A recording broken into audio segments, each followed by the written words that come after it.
Lahat ng boys talaga may idea sila. So as a director, kailangan ko ma-meet halfway kung anong gusto nila.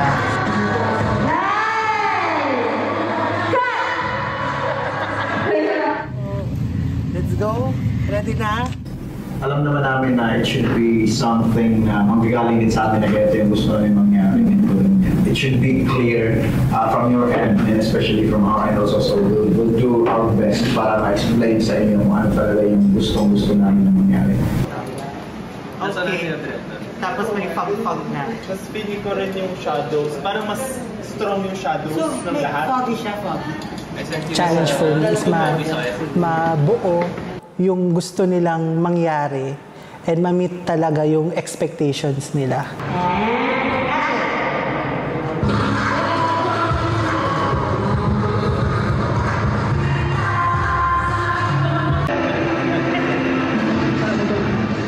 So during naman siya shoot, kahit 2 days siya, parang marami talagang scenes na kailangan i-shoot and also maraming palit ng damit, lalo na yung kay Stel, kasi dual personality siya eh. Standby for take and roll camera, music, and action. Baliw.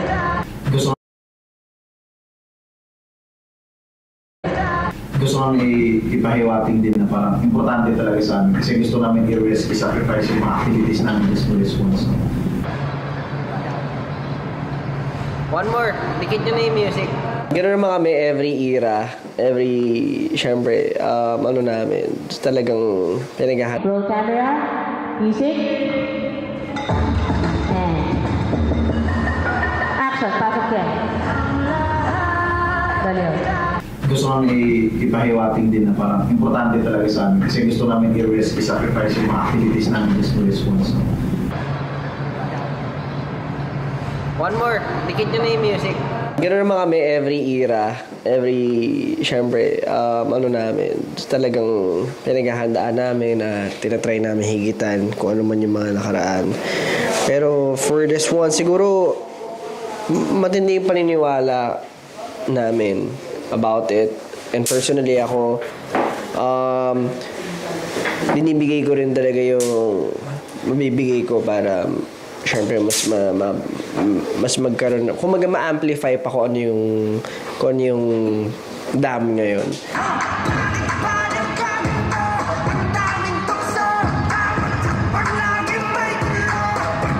Itong music video na to is kakaiba sa mga dating releases nila kasi hindi to yung kakanta talaga sila. More on ano talaga to eh. Story-driven, emotion-driven din siya. So basically, kung anong gusto kong emotions na ipoportray nila, nagagawa nila.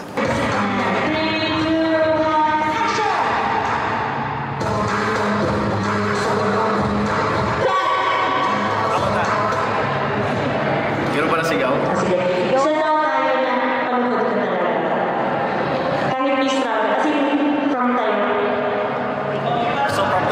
Sobrang pinag-isipan talaga lahat ng kailangan connected siya sa past releases din namin. So lahat ginawa siya with a reason. Kung i-try mo siya i-connect sa mga dating kanta namin, talagang meron siyang prequel tsaka may sequel.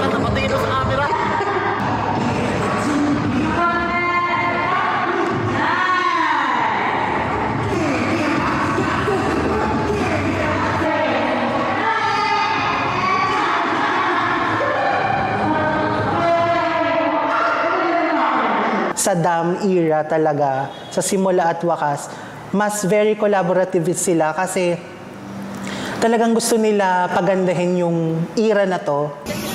Parang hindi siya maganda pangalawagan. Parang siya pangalawagan. Parang hindi siya pangalawagan. Siguro ako rather than nakakonect sa character na power, B-roll talaga na wala kami. So, di ba yung shots? Para mahaba kasi yung shots. Di ba wala? Kawala siya ng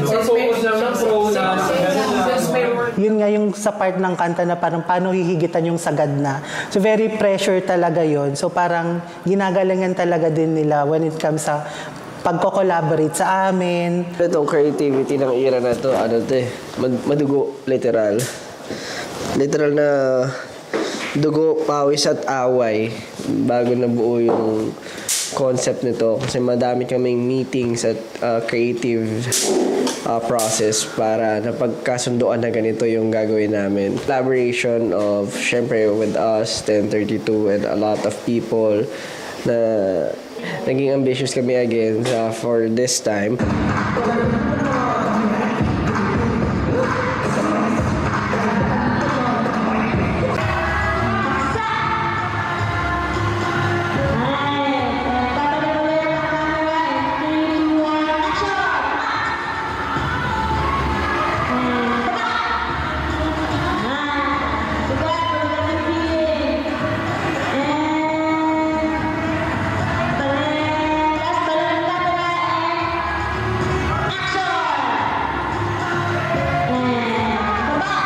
Si Justin talaga yung parang sa grupo, siya talaga yung creative din talaga.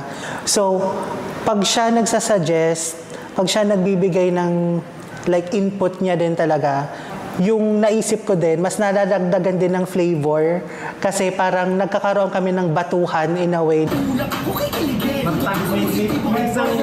So yung Dam na song itself, galing siya sa pakiramdam.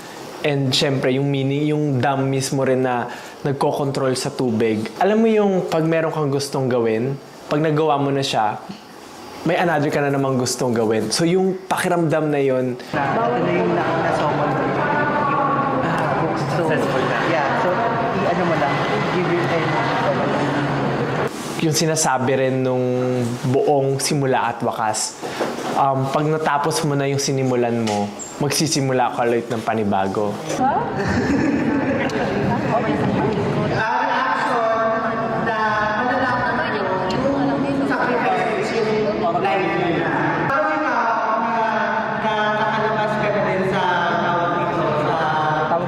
Sagong. Sagong.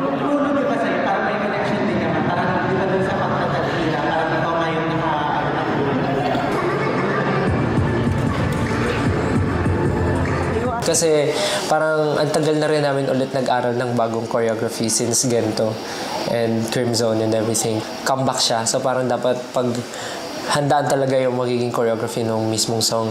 So nung inaral namin siya, akala namin nung una na parang madali lang siyang aralin kasi well, sanay naman talaga kami mag-aral ng choreography. Pero iba na nung inaral namin eh. Especially when Kuya Jay explained every detail, hinimay-himay niya yung steps talaga. Personally, for me, naging challenging siya. Hey! Hey!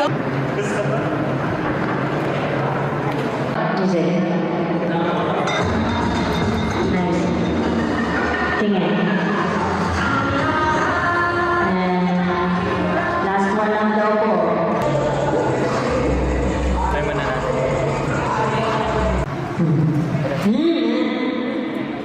Sige, katin. 1, 2, 3, 4. Ano pakiramdam? Ano pakiramdam?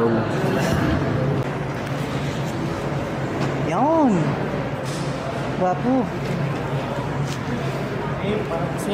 Originally, yung parang concept or yung inspiration dito is a real dam, something like a reservoir kung saan mo iniipon yung tubig para may energy ka, meron kang resource pagdating kapag nawala ng kuryente or anything. In a way, yun din yung mga experiences mo in life, iniipin mo siya lahat. And there will be a time that you will use it kasi syempre, you have to use it kapag kailangan mo na. Walang hanggang pag gusto ng mga tao. So, in the end, parang tayo rin yung naghahanap ng answer sa lahat ng katanungan. Yung pakiramdam na nahihirapan ka, nagsasuffer ka because you're wanting more. Wala pa yung Dam na music na song. Na-imagine na namin na yung magiging concept namin. So, actually, nauna pa yung concept bago yung kanta. Kakaiba yung setup namin ngayon. binibigay talaga namin yung buong passion namin para sa path na ito. Lagi namin ginagawa yung best namin pagdating sa lahat ng bagay.